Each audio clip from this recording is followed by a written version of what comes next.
जय श्री राम।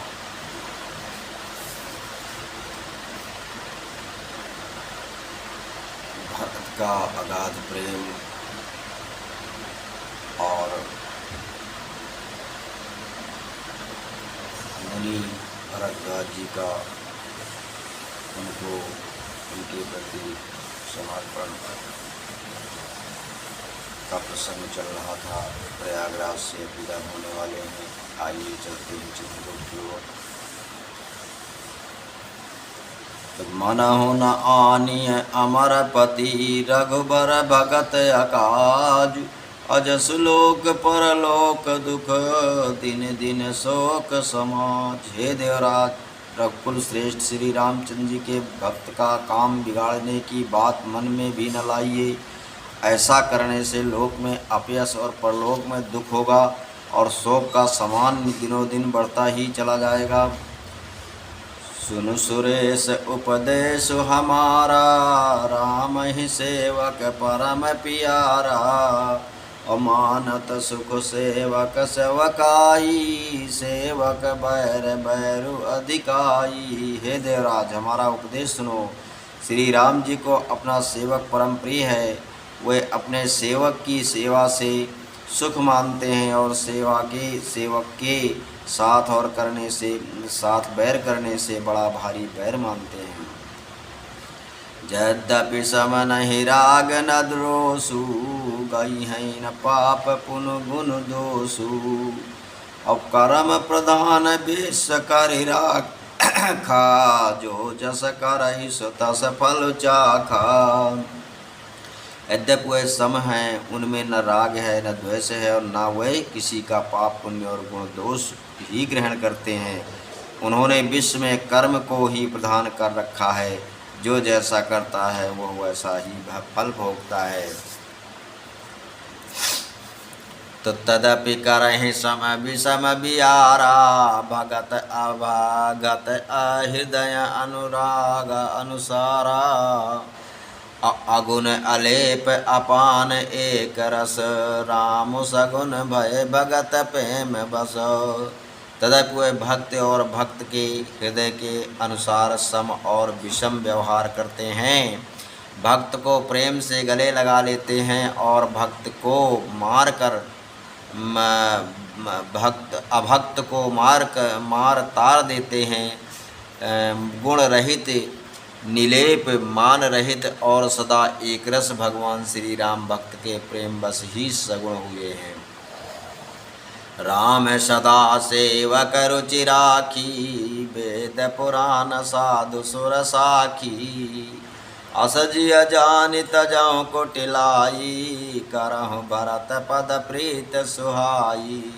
श्री राम जी सदा अपने सेवकों भक्तों की रुचि रखते आए हैं।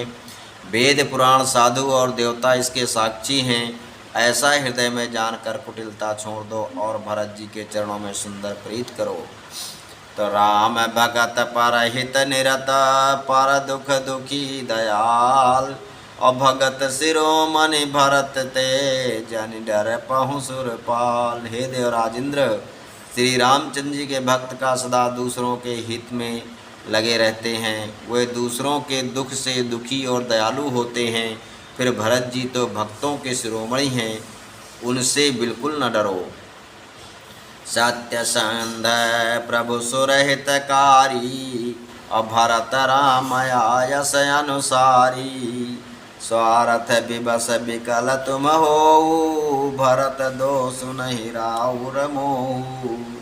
प्रभु श्री रामचंद्र जी सत्य प्रतिज्ञ और देवताओं का हित करने वाले हैं और भरत जी श्री राम जी की आज्ञा के अनुसार चलने वाले हैं। तुम व्यर्थ ही स्वार्थ के विशेष बस होकर व्याकुल हो रहे हो। इसमें भरत जी का कोई दोष नहीं, तुम्हारा ही मोह है। सुनि सुर बर सुर गुर बर बानी भा प्रमोद मन मिटी गलानी। बरसि प्रसून हरसि सुर राऊ लगे सराहन भरत सुभाऊ। देवगुरु बृहस्पति जी की श्रेष्ठ वाणी सुनकर इंद्र के मन में बड़ा आनंद हुआ और उनकी चिंता मिट गई। तब हर्षित होकर देवराज फूल बरसाकर भरत जी के स्वभाव की सराहना करने लगे। यही विधि भरत चले मग जाहि, दशा देखि मुनि सिद्ध सिहाहि। जब ही राम कहले ही सुसासा, उमगत प्रेम मनहु चहु पासा। इस प्रकार भरत जी मार्ग में चले जा रहे हैं। उनकी प्रेममयी दशा देखकर मुनि और सिद्ध लोग भी सिहाते हैं। भरत जी भी राम कहकर लंबी सांस लेते हैं। तभी मानो चारों ओर प्रेम उमड़ पड़ता है। द्रवहि बचन सुनि कुलिस पसाना, पुरजन प्रेम न जाई बखाना। बीच बास कर जमुनहि आए, निरख नीरलोचन जल छाए। उनके प्रेम और दीनता से पूर्ण वचनों को सुनकर वज्र और पत्थर भी पिघल जाते हैं। अयोध्या वासियों का प्रेम कहते नहीं बनता। बीच में निवास मुकाम करके भरत जी यमुना जी के तट पर आए। यमुना जी का जल देखकर उनके नेत्रों में जल भर आया। रघुबर बरन बिलोक बर, बारि समेत समाज। अहोत मगन बारिद बिरह, चढ़े विवेक साज। श्री रघुनाथ जी के श्याम रंग का सुंदर जल देखकर सारे समाज सहित भरत जी प्रेम विहल होकर श्री राम जी के विरह रूपी समुद्र में डूबते डूबते विवेक रूपी जहाज पर चढ़ गए। अर्थात यमुना जी का श्याम वर्ण जल देखकर सब लोग श्याम वर्ण भगवान के प्रेम में विहल हो गए और उन्हें न पाकर विरह व्यथा से पीड़ित हो गए। तब भरत जी को यह ध्यान आया कि जल्दी चलकर उनके साक्षात दर्शन करेंगे। इस विवेक से फिर उत्साहित हो गए। तो जमुन तीर त्यहि दिन कर बासु, भयउ समय सम सबहि सुपासु। रात ही घाट घाट की तरनी, आई अगणित जाहि न बरनी। उस दिन यमुना जी के किनारे निवास किया। समयानुसार सबके लिए खान पान आदि की सुंदर व्यवस्था हुई। निषाद राज का संकेत पाकर रात ही रात में घाट घाट की अगणित नावें वहां आ गईं, जिनका वर्णन नहीं किया जा सकता। तब प्रातः पार भय वे कहीं खेवा, तो से राम सखा की सेवा। और चले नहाई निदहि सिर नाई, साथ निषाद नाथ दो भाई। सवेरे एक ही खेवे में सब लोग पार हो गए और श्री रामचंद्र जी के सखा निषाद राज की इस सेवा से संतुष्ट हुए। फिर स्नान करके और नदी को सिर नवाकर निषाद राज के साथ दोनों भाई चले। तो आगे मुनि बर बाहन आछे, राज समाज जाई सब पाछे। तेहि पाछे दो बंधु पया दे, भूखन बसन बेस सुठि सादे। आगे अच्छी अच्छी सवारियों पर श्रेष्ठ मुनि हैं। उनके पीछे सारा राज समाज जा रहा है। उसके पीछे दोनों भाई बहुत सादे भूषण वस्त्र और वेश से पैदल चल रहे हैं। तो सेवक सुहृद सचिव सुत साथा, असुमिरत लखन सिय रघुनाथा। और जहाँ जहाँ राम बास विश्रामा, तहाँ तहाँ करहि सप्रेम प्रणामा। सेवक मित्र और मंत्री के पुत्र उनके साथ हैं। लक्ष्मण सीता जी और श्री रघुनाथ जी का स्मरण करते जा रहे हैं। जहाँ जहाँ श्री राम जी ने निवास और विश्राम किया था, वहाँ वहाँ वह प्रेम सहित प्रणाम करते हैं। तो मंगवासी नर नारी सुनी, धाम काम तज धाई। और देखि स्वरूप स्नेह सब, मुदित जन्म फल पाई। मार्ग में रहने वाले स्त्री पुरुष यह सुनकर घर और काम काज छोड़कर दौड़ पड़ते हैं और उनके रूप सौंदर्य और प्रेम को देखकर वे सब जन्म लेने का फल पाकर आनंदित होते हैं। तो कहाँ है सप्रेम एक एक पाही, राम लखन सखी हो ही कि नाही। पय बपु बरन रूप सोयाली, सील स्नेह सरिस समचाली।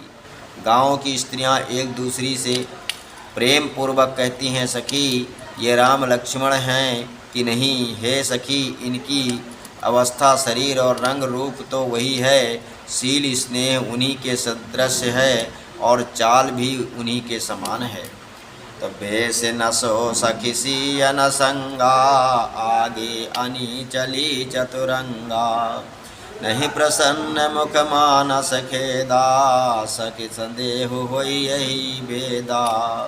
परंतु हे सखी, इनका ना तो वह वेश बाल वस्त्रधारी मुनि वेश है और न सीता जी ही संग हैं, और उनके आगे चतुरंगणी सेना चली जा रही है। फिर इनके मुख प्रसन्न नहीं हैं, इनके मन में खेद है हे सखी, इसी के भेद के कारण संदेह होता है।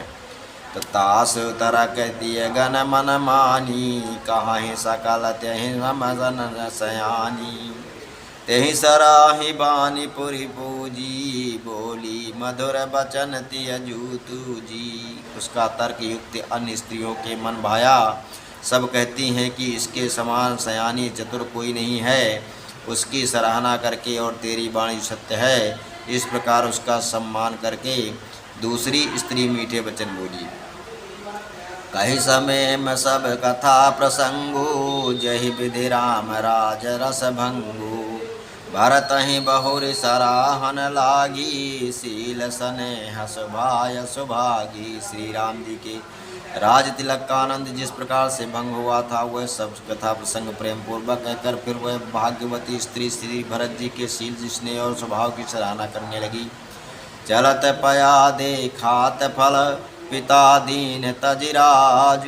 जात मनावन रघुबरहि, भरत सरिस को आज। वह बोली, देखो ये भरत जी पिता के दिए हुए राज्य को त्याग कर पैदल चलते और फलाहार करते हुए श्री राम जी को मनाने के लिए जा रहे हैं। इनके समान आज कौन है।